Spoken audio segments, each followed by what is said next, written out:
So, according to StreamYard, we are live, but I will get these links here for a second.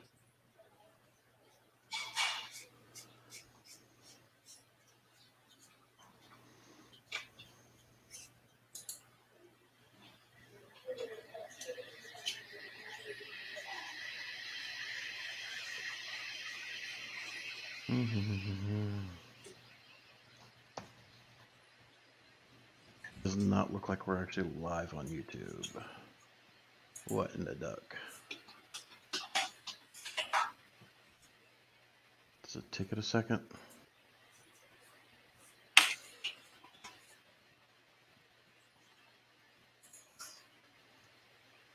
Looks like live here. Oh, you see it? I see you. Okay. I was going to hope to put it out on the social, but whatever. I guess we'll just carry it on. You got your side recording, sir? Now I do. All right, I guess let's kick it off. Let's start this madness of a show. So, talk to me about this executive order that was brought to us by the White House. Was it yesterday? Yeah, it was yesterday or the day before. Let's see. So Joe Biden, and we're going to get a little political, unfortunately, on this one. So it was actually 2 days ago. No, us political? Come on. Well, we try to keep a political free form, right? But that's just the way it's going to be today. It's going to be IT cybersecurity is political. It is the new staging ground for war. And this conversation will probably get explicit. So please, if you don't want to hear foul language, you may want to tune away now, because who knows what's going to come out of my mouth in the next 10 minutes. So essentially, Joe Biden has said that, we are going to crack down on cybersecurity, that, we want to make sure that, governments are more secure going forward, yada, yada, yada. When I look at this stuff, it really is a bunch of fluff that has been spoke about many, many times before, to some degree. There's a framework called NIST, N-I-S-T, and most DoD and DoD contractors go by what's called the 800-171 framework, which is a set of controls that's under self-attestation. So you just say, oh, yes, I comply, I agree on this, much like most of PCI compliances. But now the White House is actually saying, well, no, you've actually got to prove somehow, I guess, that you're going to actually be conformed to these. The amount of time that it really took for Joe Biden to come out and say something about this, and this executive order actually being released, I think was under 24 hours. So I'm sure they had this in their back pocket ready to go. That just wasn't, or was just ready to say, okay, drop and put to the press. Have you read this thing at all? I've read it. I'm of two minds here. Excuse me. First, I'm really happy to see something put to paper and codified or ordered that, yes, you need MFA, yes, you need zero trust. And they even went so far as to define what zero trust is in the federal system. But then you have the other side of me. And that side says, why are we waiting this long to do something like this? This should have been in play 5-10 years ago.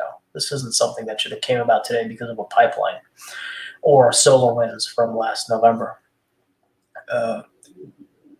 Other thing is the DoD is launching CMMC, which I like, except for levels 1 and 2, because they're just a waste of time. There's no logging, there's no SIM component, and if you don't have that, there's not much postmortem that you can do.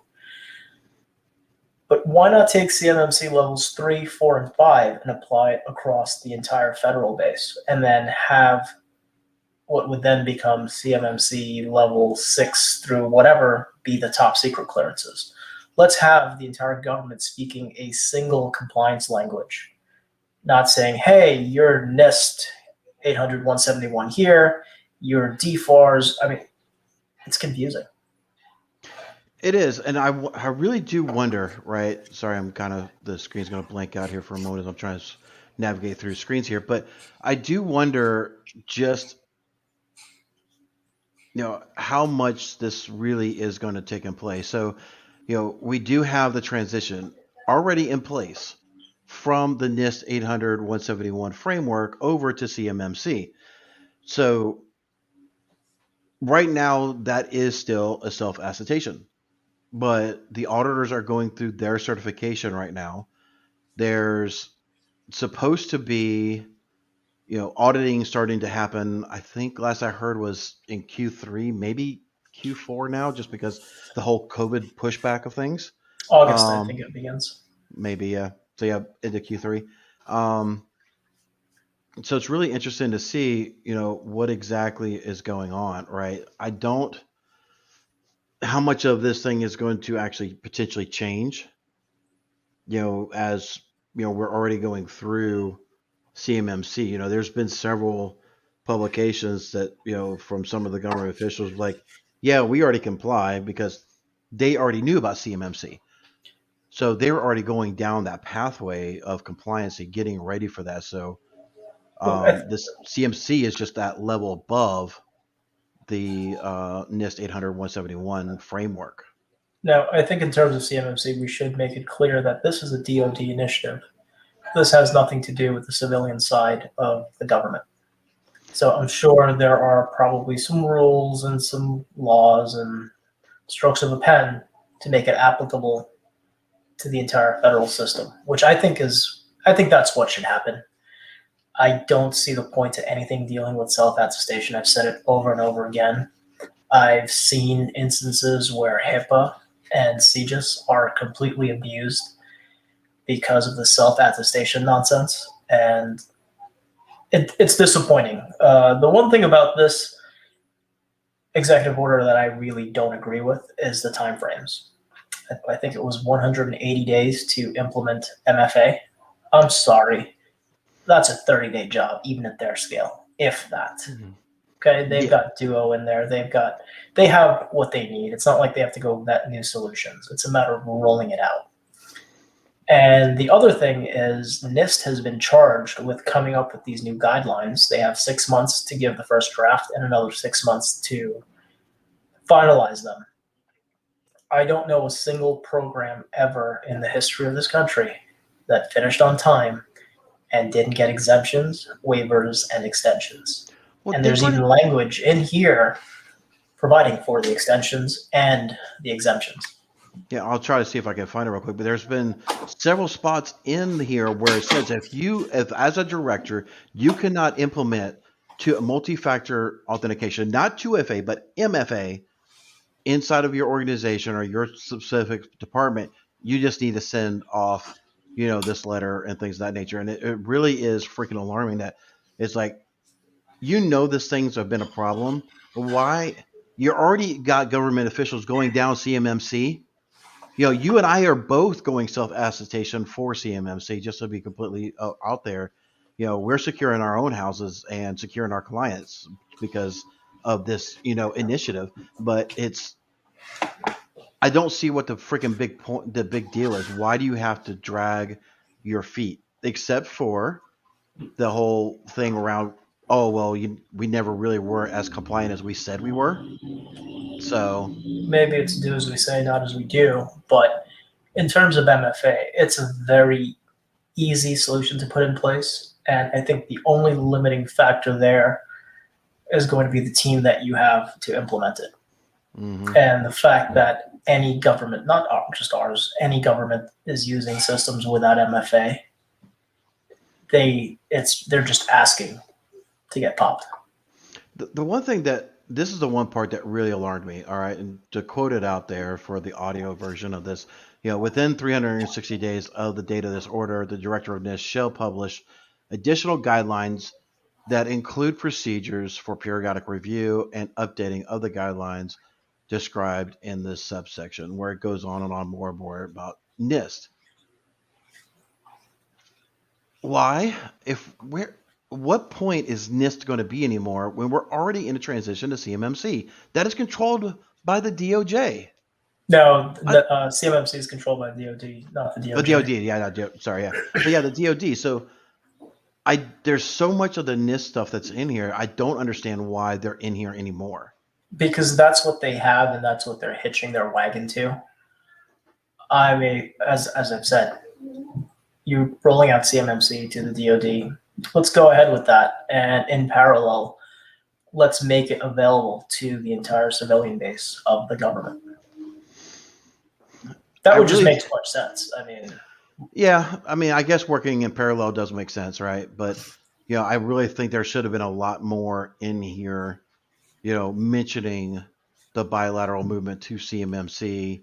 well, I don't think that's on their radar, quite honestly. I think you and I want to see CMMC in the federal civilian space. CMMC it looks to be kept to the DoD and their supply chain. I mean, let's be honest. I'm happy they're having that zero trust conversation. I don't recall anything in here really talking about a vendor's inability to see inside of the software the government's buying from them, which would be zero knowledge in my mind. But it's a step in the right place. But again, I don't think you need 6 months for a first round draft, and I don't think you need another 6 months for a finalization of it when you have CMMC there. And that's just where I sit with this. Exactly. So that really brings up a great point of the one thing I was actually having a discussion with some of our counterparts, in some of the private Zoom rooms is, all right, if CMMC, we have this executive order, we have, the transition for CMMC, I really wonder if CMMC will now, because of the executive order, start replacing GCC high down to the local municipalities. I think so, but what do you think? I think it should. I don't like having these multiple compliances. I think, the HIPAA, the CGIS, Sarbanes-Oxley, PCI, they're all trash. They're all garbage. I think CMMC is built to secure the nation. And if that truly is a good compliancy, and it has a tiered approach and has the levels, let's apply that across every business out there, with exception to CMMC levels 1 and 2. I was reading an article recently that DarkSide, our favorite ransomware group of the hour, they do not like infecting systems that have EDR on them. You're an incident response. You tell me. What are your thoughts on that? So EDR is, all right, so here we go down a rabbit hole. The reason most of these folks are not going to mess with EDR is because you can't disable it. Most of the EDR platforms, you're not going to be able to disable that EDR platform. You're not going to be able to get around it. A lot of the traditional AV, semantic, web root, as much as I hate to, quote unquote, throw shade at people, but it's what it is. You're able to obfuscate, you're able to get around those type of solutions and be able to drop your ransomware payload. These, Bitdefender, I've heard good and seen some good things about the Sophos MTR recently. They're reporting, from what I hear, still not for me. Very good. I left them about a year ago. The reporting on it, I know, is complete trash. No, absolute trash. But with peace and love. With peace and love, exactly. We really need to have a meme. I think you actually showed that in one of our private groups. With every time you do that, just that whole thing with peace and love come up. But anyway, I digress.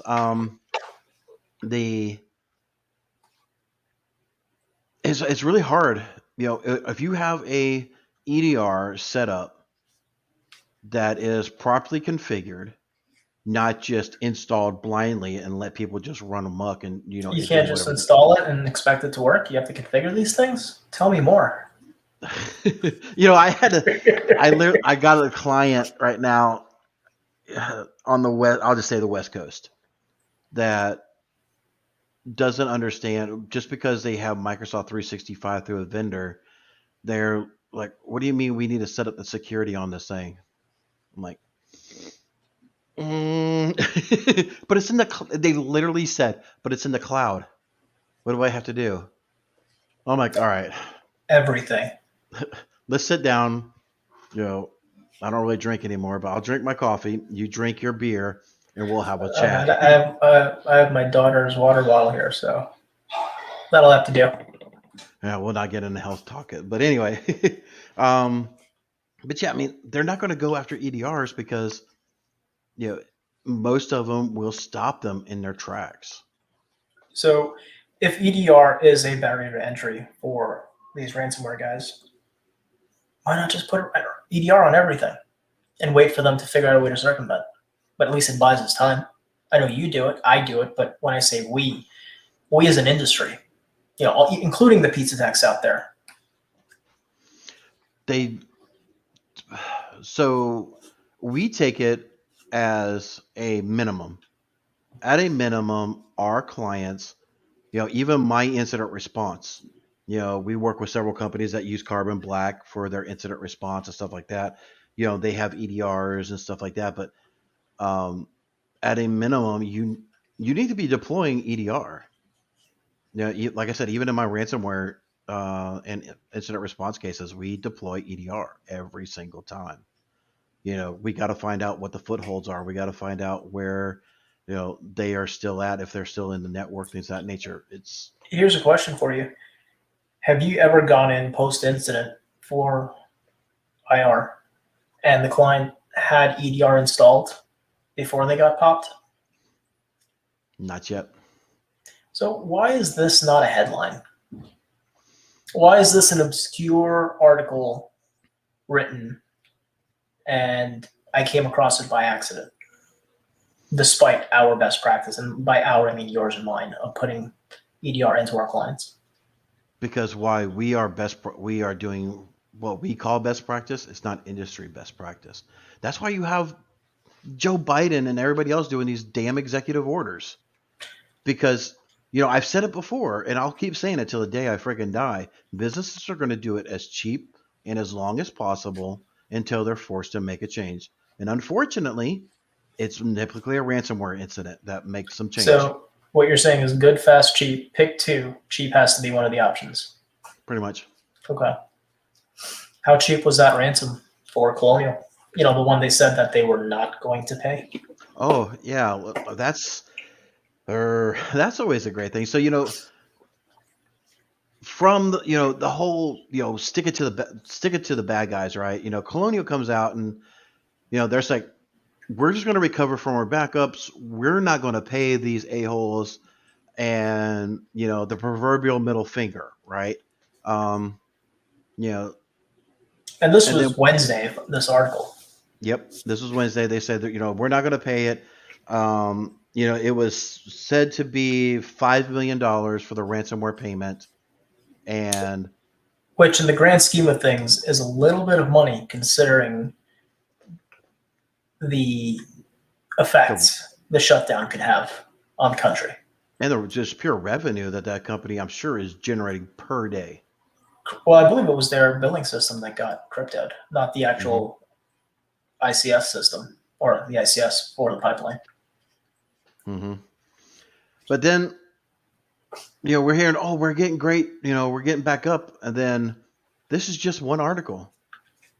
Oh, wait. We actually did pay the $5 million ransom. Last week. Yep. Which was before they said we're not going to pay the ransom. So it's like, oh, we're going to pay it, but we're going to tell everybody we're not because we're supposedly, honorable people or whatever the case is. But no, they're a bunch of fucking hypocrites. Sorry. I warned you to begin, and it's going to get explicit maybe. I'm good with it. I'm good. So this really bows the question. So the part that really pisses me off right now is the fact that Joe Biden issues an executive order on cybersecurity, right? This is all based around Colonial This is all based off of SolarWinds I and do all think these other it was companies. based off of SolarWinds primarily. I think Colonial just made it come out a little bit sooner. But as you said, I think that executive order was typed up. I think a few changes may have been made recently, but I think it is a direct result of the SolarWinds breach, which, let's be honest, according to their CEO, is just a minor, small breach. Oh, Des- you about seen me throw my chair that day. Despite, you know, SolarWinds single-handedly doing more damage than Benedict Arnold ever did. But when you take a look at the executive order, like I was getting ready to say, you take SolarWinds, you take Colonial. This executive order does dick in resolving these two incidences. You could have had all And the executive orders in the world. They're not part of the DoD. there needs to be there needs to be ramifications for companies like these, like Colonial, for failing to implement proper cybersecurity policies, systems, protocols. Because if a state of emergency in 17 states can be declared for their downtime, then they are of national interest. What I think the president should do is go in and nationalize them. But isn't that a I little bit of an know, overreach? I mean, dude. you get into the whole net neutrality issue and everything, right? Everything's an overreach. But my point is basically, it's a shot across the bow of private enterprise here, saying, guys, you're raking in billions of dollars every year. I'm not telling you got to spend billions on cybersecurity because it's not going to cost them billions. Something the size of Colonial, 50, maybe 100 million a year, give or take. Maybe. Can't be that much. I mean, if you get the right team, they would have been far better off. On a side note, if you're looking for a new cybersecurity job, I hear Colonial's looking for somebody. Better you than me. I'm not stepping into that I train. do not want to go into that dumpster fire. Mm-mm. No, I'm good. I'm good with that. But here's another question: is DarkSide on the OFAC list? No. Okay. Here's And why. okay. Well, two reasons why so far. I'm sure it will be soon, Oh, probably if are. not as of today. I haven't downloaded the latest edition of OFACT. But the nobody can tie where DarkSide is. It's believed they are in Russia. Okay. Russia, of course, makes no claim that it's DarkSide is an ATP, which means government sponsored, government actors. Don't know if that's true or not. I don't know. I'm not here to play that freaking rigmarole mouse hole with anybody. Um, so until they say or they can confirm where DarkSide is originally originating from, we do have countries that we are not allowed to do business with from an incident response. But it's not just Um, countries. It's Bitcoin. also individuals or organizations that go on the foreign asset. The other side of the coin is the wallet addresses Okay. that typically get listed on there. So when you download the JSON file or the XML file, it will have a ton of Bitcoin addresses or Monero coin addresses, whatever that they are using. And DarkSide uses both of those. But Actually, DarkSide has their hosting in Iran. Isn't that supposedly, automatic OFAC list? yeah, now. So there. This is an article, and I'll send it over to you so you can put it up, from November of last year. So if they've already been operating out of Iran, they should have been on the OFAC list, and Colonial should not have been able to pay them. But how true is this? Let's see. It's from Bleeping Computer. They're the Oh, holy grail of our industry. What are you talking about? the Holy Grail of definitely putting out a bunch of information. And I'm not throwing shade at Believing Computer. They do a ton of news articles that we get our content from, right? But Oh, absolutely. um, but it's double extortion for yep.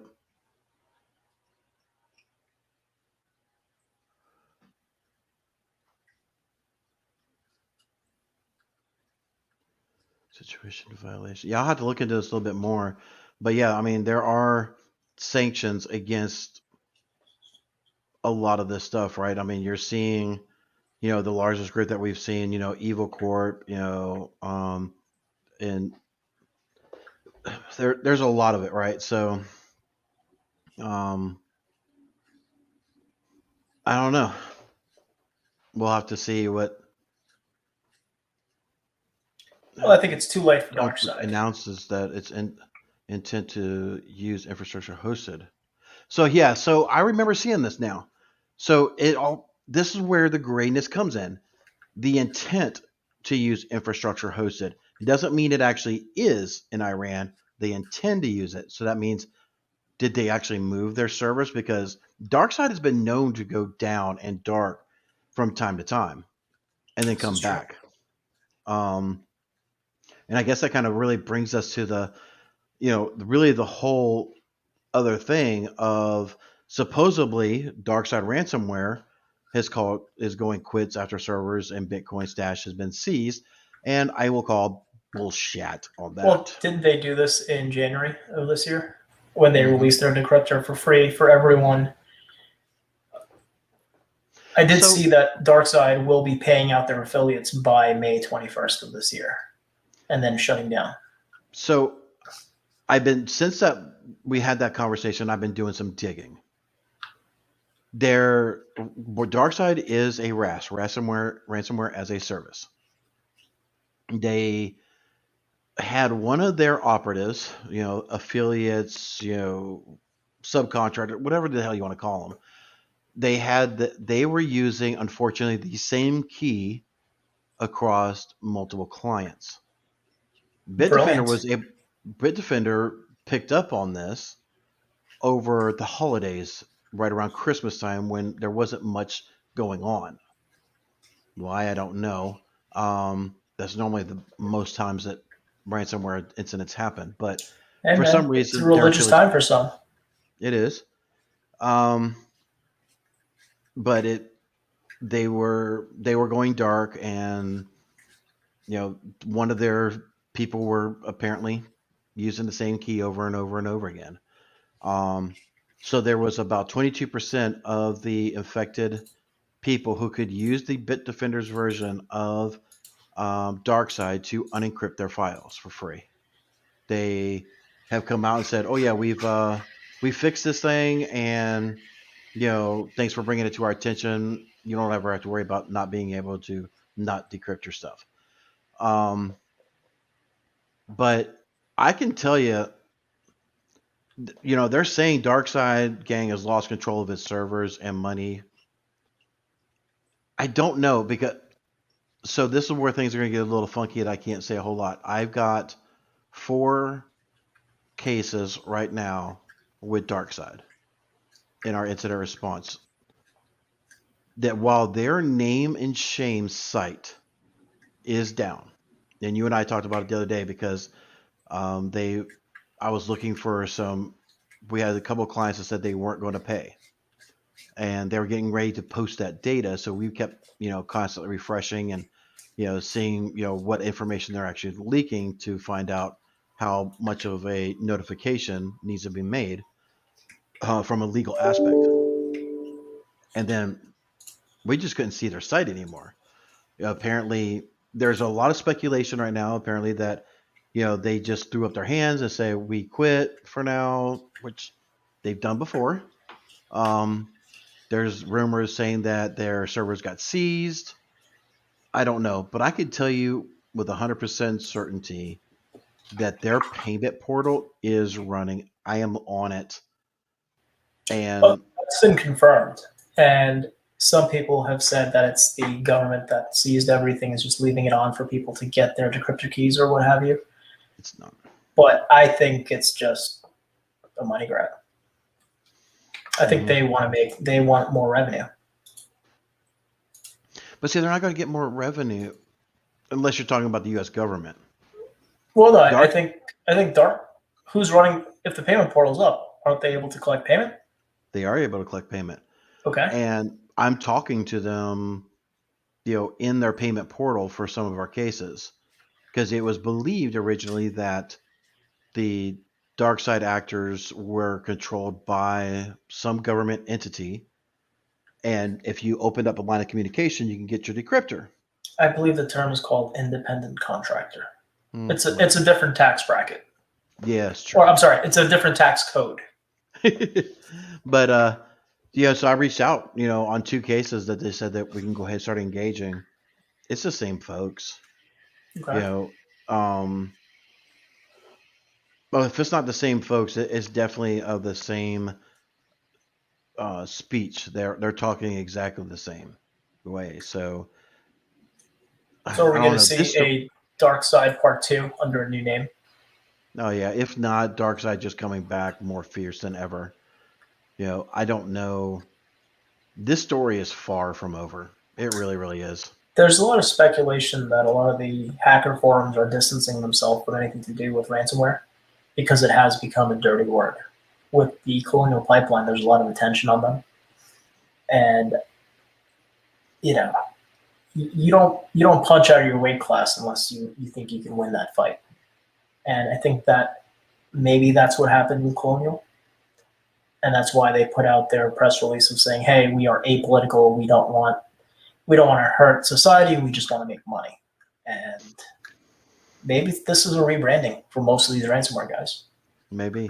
I mean, if you remember back when everything was going on with COVID and even before COVID, you know, ReEvil, Netwalker, Maze, Darkseid. I don't think Darkseid was out then, but maybe so. But a lot of them took a vow not to attack medical clinics that were providing emergency services.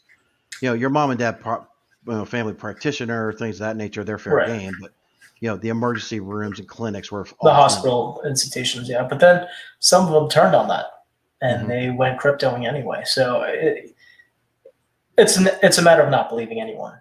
It's going back to zero trust, right? In a different application Yeah, I mean, you're talking about a bunch of people who commit crime for a and living. extort for a living, and you're going to believe what they're saying. It's like, I mean, to take an extreme, let's just say you caught the robber who just came in and cleaned out your house, and you're like, oh, I'm sorry, I'll put everything back. Just pay me some money, and I'll put everything back, and I won't ever I I think won't ever that's do what it they again. call the extortion piece. Hmm. Yeah, the whole double and now triple Triple extortion. extortion, yeah. By the end of I the year, we'll be up to quad extortion. Don't worry. They'll figure out a new way to do this. hmm Yeah, it's. I'm really interested to see what the next couple weeks really show.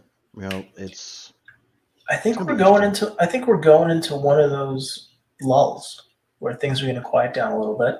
They will regather and figure out what they have to do. So now is really the time to start, you know, talking with your security team, your IT security team, and finding out, okay, before the next wave, Install EDR. install EDR, lock down your stuff. Because I mean, there's another group. I don't. It's called Avalon Ransomware. Yes. They don't care. I No, mean, not many people do. their name and shame site is going massive. I think in the last 2 weeks they've hit over 500 companies. That is impressive. Like it's nuts. So yeah, the story is far from over, especially from a ransomware standpoint. It's really interesting to see what DarkSide is really doing. I know DarkSide is actually still collecting payments. They're not giving out their decryptors on the um, they're not giving out their decryptors for free I on think that the according to the articles, those are coming after the 21st, after they pay off all of their affiliates. But hmm, again, you never know. yeah. Toshiba just got hit by them last week. Supposedly, we'll Yeah. see. But they were able to get back up with backups. So, guys, there is a way through this, and I implore you to really test your backups. It doesn't make sense if you're backing up every 5 minutes if you're never testing them. Yeah, so I mean, if y'all look into this and you're like, what do we do? You know, Call contact Eric or me. call me. Exactly. Our links are down in the bio. You We're know, we're happy to have a conversation with you. If it's incident response, don't call me. Call him. Because I'm just going to call him and charge you 30% for the privilege. So just call him directly. Exactly. Well, anyway, man, I'm getting ready to bow out for the weekend. I'm not sure if anybody actually does. Are you going to smoke? Are you going to smoke anything on the grill this weekend? Yes, actually, tomorrow is National Traeger Day. Okay. Right? So I am planning to do some ribs. Planning on doing a whole thing. I will be on the smoker. You know, there's several people in the new neighborhood that we're in. That how does that work? You got the tongs in one hand for the smoker and your cell phone getting all the ransomware alerts on the other. Exactly.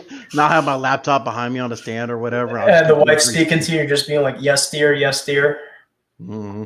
Sounds about right. Sounds about like every man's weekend. Sounds about right. So. But it should be a good time. All right. Sounds good. Thank you, guys. Thank you. I'll take care. See you.